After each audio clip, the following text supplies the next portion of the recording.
should a revolution look like? Many people want a revolution, but I'm asking you what it would be like.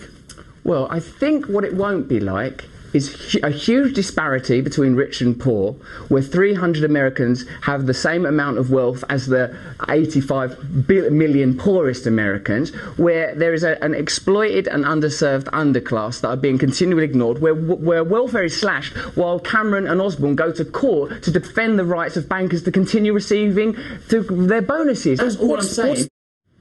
In his new book, Revolution, Russell Brand details his idea of an alternative way to organize and says we all have the right to join the conversation. He writes, there is no heroic revolutionary figure in whom we can invest hope except for ourselves as individuals together. Joining me now, comedian, actor, author, and media commentator, Russell Brand. So, you know, I love watching Trues, which is your YouTube channel. Yes, thank you. Because, among many other things, some of my favorite media criticism is there, especially when you turn your attention to some of the other men in makeup in the cable news business.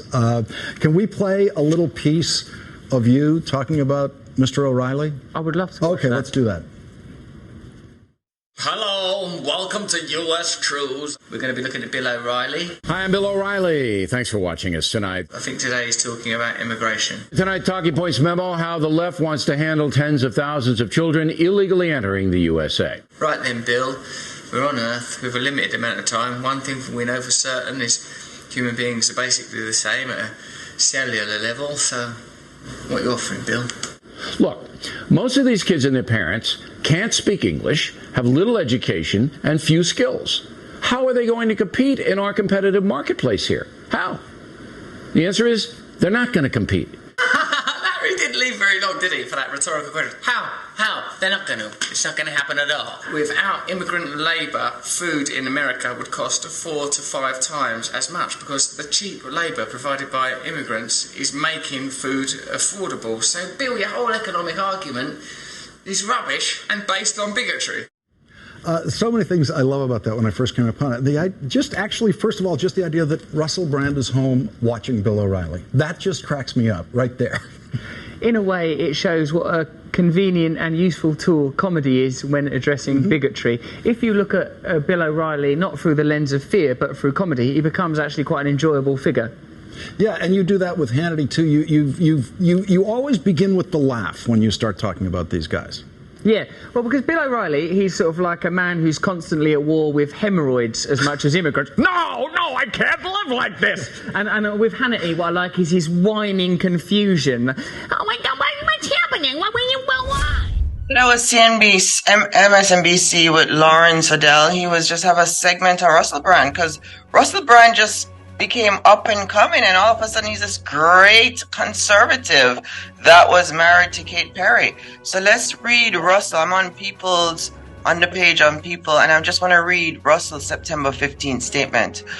I've received 2 extremely disturbing letters, or a letter and an email, one from a mainstream media TV.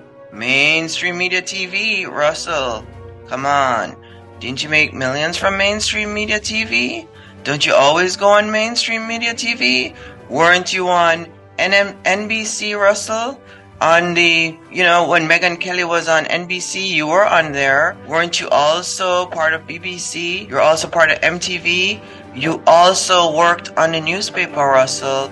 And you were on Ellen DeGeneres' show. I can name 10 liberal shows that you've been a part of, Russell, and you benefited. Out of every conservative that I know, you benefited the most because mainstream media loved you. So Russell said that the mainstream media TV company won from a newspaper listing a litany of extremely aggressive attacks. Okay? That's what he's saying. He's saying they're aggressively attacking him. Wow, Russell. Now all of a sudden these 4 women who are accusing you of assault allegation are aggressively attacking you. You didn't attack them, they're attacking you. How convenient. Didn't Russell say he was a narcissist? That's what Russell said in his video. But amidst this litany of astonishing, rather Burak attack are some very serious allegations that I absolutely refute. Russell, as we say in Jamaica and the British, this is rubbish, Russell. This is rubbish. Your statement is rubbish. You know you did something. Why don't you confess to it? You are a narcissist. You're an alcoholic, a recovering alcoholic. That's a narcissist. You married Katy Perry. You got in the limelight. Or you loved her. Not sure yet. But you divorced her on a text. They sent a text message to Katy Perry saying we're getting divorced.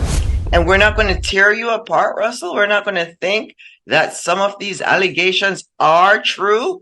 The way you've treated your ex-wife, the way you've treated others, Russell, it tells us if it's true. Oh, but I have God now. I have a new meaning in life. That's Russell Brand for you. He's now a conservative, and he is saying that the mainstream media, they're out to get him because he's got truth. Russell, you're not the only person on earth with truth. We all know where to find the truth. We do not need you. The mainstream media would not be going after one conservative. They could go after a whole bunch of us. But no, Russell wants to benefit. He has a narration ready to go. And you know what? It actually works. Alex Jones is backing Russell Brand. So is Tucker Carlson. So is Elon Musk. So is some conservative named Andrew Tate. He's gotten a lot of backing. Candace Owen was on his show. She debated him, but I don't know if she's been silent about it. I know Ben Shapiro came out and he's kind of making fun of the whole ordeal. And Megyn Kelly said it was a knee jerk. Did YouTube do the right thing by Russell by suspending his AdSense account? Absolutely, YouTube did the right thing. And let me explain why YouTube did the right thing. Russell Brand is somebody who needs to tell us the news. But with these 4 assault allegations, Russell Brand is making the news. So that's kind of like a distraction, and that's kind of like a conflict as well, Russell. You want brands to pay you on your own news. You are the news, Russell. Get used to it. You are the news for us, and it's juicy because you are saying all these relationships are consensual when 4 random women that you encountered and you had an inappropriate relationship with, they're saying it's not consensual. So there you have it. What are you now, Russell? An A-list celebrity? You think you're better than other people? Well, you don't know the UK and America. They are going to get justice. But Russell is with Rumble, and he's making money on Rumble. And he's still on YouTube. He's not getting paid on YouTube, but his YouTube account is open. And he's been telling people, come with me to Rumble. Come with me to Rumble. That's where I'm going to go get my money. The BBC wrote to Rumble. They asked Rumble to deplatform him or take away his monetary incentive. Rumble did not do it.